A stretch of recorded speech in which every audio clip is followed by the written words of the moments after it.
Seorang wanita bernama Abrianti Rukmini mengalami kelumpuhan otot wajah yang menyebabkan salah satu sisi wajahnya tampak melorot dan matanya sulit berhenti berkedip.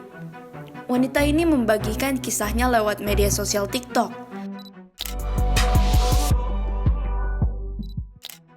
Dia menceritakan awalnya matanya mengalami kedutan selama 3 hari non-stop.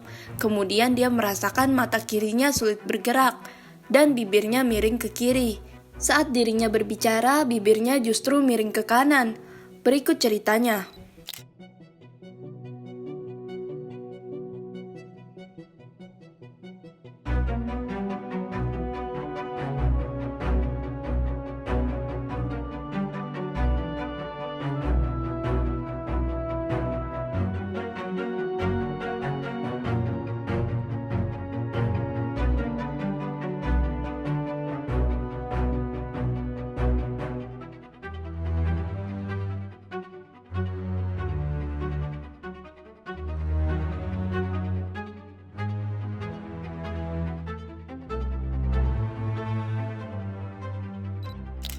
Setelah membagikan kisahnya, salah seorang dokter sekaligus konten kreator bernama Ekida Rehan memberikan komentar.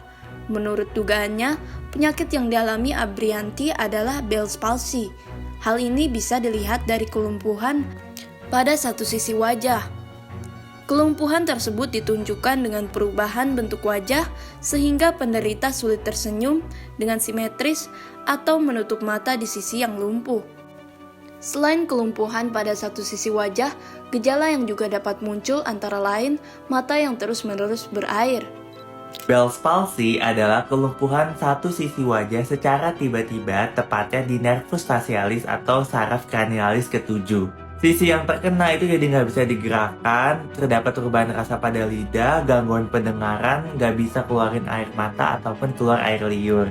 Penyebab pastinya belum diketahui atau idiopatik, tapi ada beberapa usulan mekanisme. Yang pertama, gangguan anatomi saraf, yang kedua, infeksi beberapa jenis virus, yang ketiga, adanya radang yang menekan saraf tersebut, dan yang keempat, kalau terjadi paparan pada suhu dingin ekstrim dan atau perubahan suhu dari dingin ke panas atau panas ke dingin yang terjadi secara tiba-tiba. Tapi tenang, 70% kasus akan sembuh sendiri tanpa obat dalam waktu harian atau beberapa minggu. Tapi kalau udah sampai 1 bulan belum sembuh, harus segera tindakan yang lebih serius ke dokter spesialis, oke? Penderita Bell's palsy akan mengalami peradangan pada saraf wajah, sehingga otot wajah menjadi lemah dan bentuk wajah tampak melorot sebelah. Selain itu, menurut dokter spesialis saraf Ziki Ombana, penderita Bell's palsy akan merasakan lidah hambar atau kurangnya kemampuan mengecap rasa, serta berdengung pada salah satu telinga yang mengalami kelumpuhan. Lalu apa saja penyebab Bell's palsy? Benarkah penyakit ini disebabkan oleh paparan angin terus-menerus? Untuk mengetahuinya, simak penjelasan Dr. Ziki Ombana berikut ini. Bell's palsy paling sering disebabkan karena virus. Jadi kalau memang masih banyak yang beranggapan Bell's palsy karena angin, itu adalah suatu hoax, yaitu mitos. Jadi sebetulnya paling sering disebabkan karena virus. Virus yang menyebabkan peradangan yang mengenai telinga bagian dalam. Di situ lewat saraf nomor 7 yang mempersarafi wajah. Maka apabila terjadi jepitan karena peradangan tersebut, wajah sesisi itu menjadi lumpuh. Jadi obatnya adalah anti radang dan antivirus. Karena Bell's palsy itu sering disebabkan karena virus, maka untuk mencegahnya adalah kita harus menjaga daya tahan tubuh supaya tidak mudah terjadi infeksi virus. Kemudian virusnya dari mana? Virusnya memang biasanya di daerah lingkungan-lingkungan yang memang kotor, mungkin entah berdebu atau seperti itu ya. Jadi kita harus menjaga pola hidup dengan cara menjaga stamina kita dan juga menjaga lingkungan untuk tetap bersih. Banyak yang beranggapan bahwa kalau memang sudah terkena Bell's palsy, maka harus dilakukan fisioterapi sesegera mungkin agar wajahnya simetris kembali. Pendapat ini sebetulnya tidak sepenuhnya benar, karena apabila Bell's palsy masih terjadi pada fase-fase awal, maka harus kunjungi dokter spesialis saraf terdekat untuk dilakukan terapi obat dulu. Setelah 1 minggu baru bisa dilakukan fisioterapi, karena apabila dilakukan fisioterapi terlalu cepat, malah bisa muncul kedutan di kemudian hari.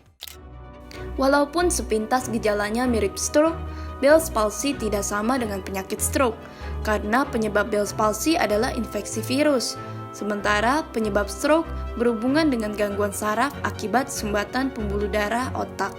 Bell's palsy juga tidak menyebabkan kelumpuhan atau kelemahan pada tangan maupun kaki. Kelumpuhan terjadi hanya pada wajah penderitanya. Jika mengalami gejala Bell's palsy, Sobat Frivisi harus segera berkonsultasi ke dokter untuk menghindari gejala yang semakin parah. Stay safe and healthy. Sampai jumpa di Health Today berikutnya.